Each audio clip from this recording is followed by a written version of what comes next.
George Buck is dead. That's what he said. Don't you put no shortening in my bread. George Buck is dead.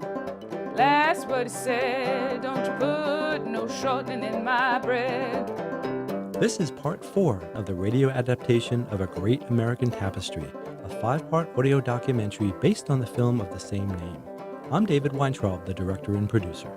This program is a production of the Center for Cultural Preservation, based in Hendersonville, North Carolina, and WNCW Radio. It's based on the film A Great American Tapestry, The Many Strands of Mountain Music, which is currently touring the region and is available on DVD with more information at saveculture.org. The film was made possible in part by Paul and Simone Shoemaker, Carola and Stuart Cohn, the Perry Ann Rudnick Endowment Fund, Jim and Barbara Neal, Helen Bishop, and Adept Word Management.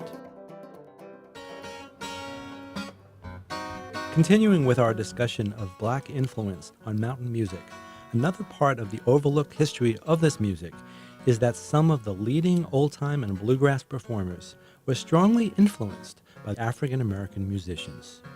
Starting things off today is Warren Wilson College Appalachian history professor, Phil Jameson.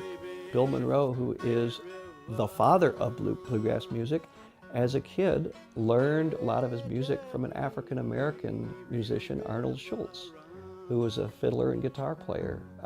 And Bill Monroe, if he was sitting here beside me, he would tell you that a lot of the blues and bluegrass comes from that tradition. Dom Flemons, Carolina Chocolate Drop's co-founder, continues.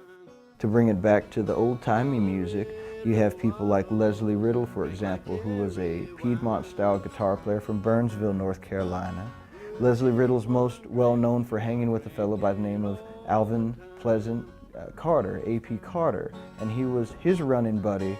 And so when A.P. was collecting songs for the Carter family, A.P. would take the words down, and Leslie was the one who'd take the melodies down, and he played on the guitar. He also taught Maybelle a couple of things on the guitar, including a song called The Cannonball, which is Solid Gone, which is a song that's still played in old-time and bluegrass circles now. He wasn't, I don't think, interested in being a professional musician, but through his influence, we have what's considered white music to come out, and it's fueled as it's almost a super music because it has all these elements combined within it. Tommy Jarrell is known for his round-peak style of fiddle playing in the Mount Airy section of North Carolina. C.C. Conway, author of African Banjo Echoes of Appalachia, continues. Tommy Jarrell, the old fiddle player, said that the first people around his area of Mount Airy to play the guitar were blacks and women. People who were not so much playing maybe fiddles and banjos at that time and got fascinated by this new instrument that could support the voice. And out of that, we had 2 new genres, the blues and early country like the Carter family. No one influenced the breakthrough band, the Carolina Chocolate Drops, more than Joe Thompson. All 3 original founders of the group met each other and Joe at a Black Banjo Conference at App State University. I had the pleasure and the honor of being able to study with Joe in the last maybe 5-6 years of his life. So it was a great privilege to be able to study with somebody for whom he felt a lot of affinity for this music, but who was not a professional musician. This is something he did because he just liked it and it was part of his life growing up. That gave music a real context that somebody who plays music professionally can't quite give you. I think that so many more people know about Joe Thompson now after the Chocolate Drops success than would have ever known about him before. I feel like the ultimate gift to be able to give to Joe and to Joe's father and Joe's grandfather, because their musical legacy lives on. The chain is unbroken, which feels amazing. Joe Thompson is an African-American fiddler from Piedmont, North Carolina. I met him when he was 86, and what became the Carolina Chocolate Drops formed at his house, learning his music. I'm incredibly fortunate to be able to do that.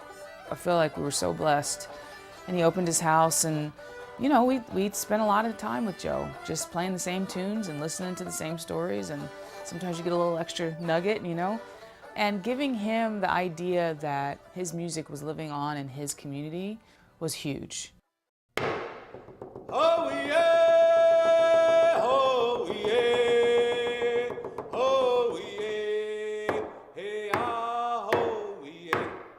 The story of Southern Appalachian mountain music cannot be told without including the oldest mountain music legacy of all, the Cherokee, whose traditions date back at least 13,000 years. Brett Riggs is a Sequoia Professor of Cherokee Studies at Western Carolina University. When the first Europeans contacted Cherokee peoples here in the southern mountains, they found folks living in fairly large communal villages. The center of civic life in those villages would be the council house or townhouse. There were very often dances that were held every week in some cases, sometimes even more frequently within that council house. Those would be all-night dances. There were social dances and there were ceremonial dances. And there were whole cycles of dance that went on in these places. So there was very much a tradition of dance and music. Bo Taylor is an accomplished musician and dancer with the Eastern Band of Cherokee, as well as serving as the director of the Museum of the Cherokee Indian. Our songs and dances there's several things that are happening, just like a bear dance. It's we're honoring the bear for what it does for us. But it also is it's a way of bringing people together and creating bonds, and if you're kind of sweet on somebody, you find somebody, a partner that you want to dance with, and it's a courting dance. The women provide the rhythm. They wear the leg rattles on their legs. It sounds like a train. And they provide the rhythm. The dakshi, that's what the turtle. Everybody working together, because everybody sings in unison. There's a call and response. In the African tradition, they have a call and response. La la la le, la la la le, and they'll do this back and forth. It's the same thing.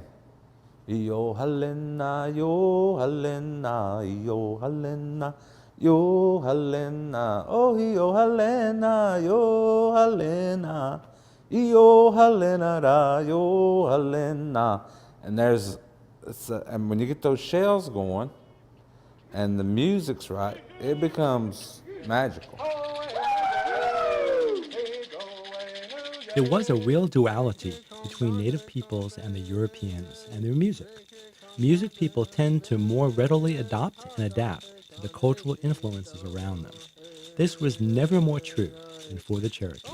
After the arrival of Europeans and Africans, there's just more people in the mix. More people who have musical material, new forms, and for people who are already very musical, the Native communities here, they're really interested in this other music coming. Mango Sneed was considered one of the finest Appalachian fiddlers around. As a child of Cherokee ancestry, he was exposed to traditional mountain music through community dances. As a teenager, he moved to the Cherokee tribe and developed one of the most sophisticated fiddling styles. This is possibly because of his relative isolation from other mountain fiddlers. Brett Riggs continues. Mango Sneed was a representative of a very musical family. We know that his brothers played. His father, John Harrison Sneed, was a very well-known fiddle player. And we can see in some documentary records that fiddle music in that family goes back at least to the time of the Cherokee removal of 1838. In the 1920s, 30s, 40s, into the 50s, Cherokee, North Carolina is a music venue. It's a music destination. Every weekend, the street would close up for a street dance, and there were different musicians who were coming in, joining local musicians. There were a number of musical families around Cherokee. The Swaneys are particularly well known. Of course, the Sneeds are very well known. Another famous Cherokee musician with a unique Appalachian musical style was Walker Calhoun. Walker lived his entire life in the Big Cove community of Cherokee, North Carolina. Walker remembers strumming an old Sears catalog banjo he shared with his brothers as a boy. Later, a guitar appeared, and soon young Walker was learning to fingerpick traditional mountain ballads. However, when he was alone, Walker often played his true favorites, the ceremonial Cherokee dance songs taught to him by his ancestors. As an older man, he began a new career, performing the Cherokee art he had cherished his entire life. In a strong voice, he sang the traditional ceremonial songs he had been taught as a child. This is this old man that I knew that knew Cherokee and was teaching me, and I seen him dance around a fire and sing and blow everybody away. A little old man, just amazing. But then I would have these people want to come and play banjo with him, to sit and pick and grin with him. He worked in a factory most of his life, providing for his family, but when it wasn't until he got older that he came into prominence. People started realizing, hey, there ain't anybody else can sing these songs, and he said, I can.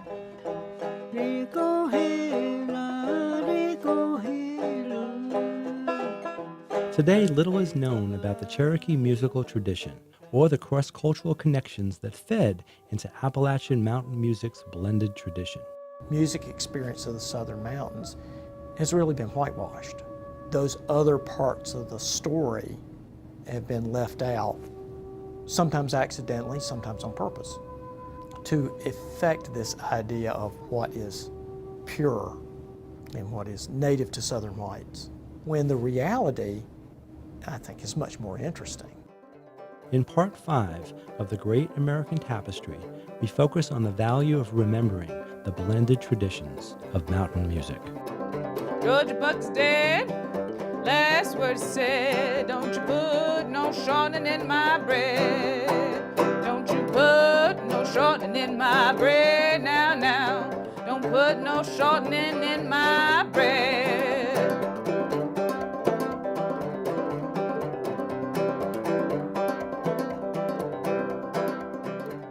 This program was produced for WNCW by Kim Clark.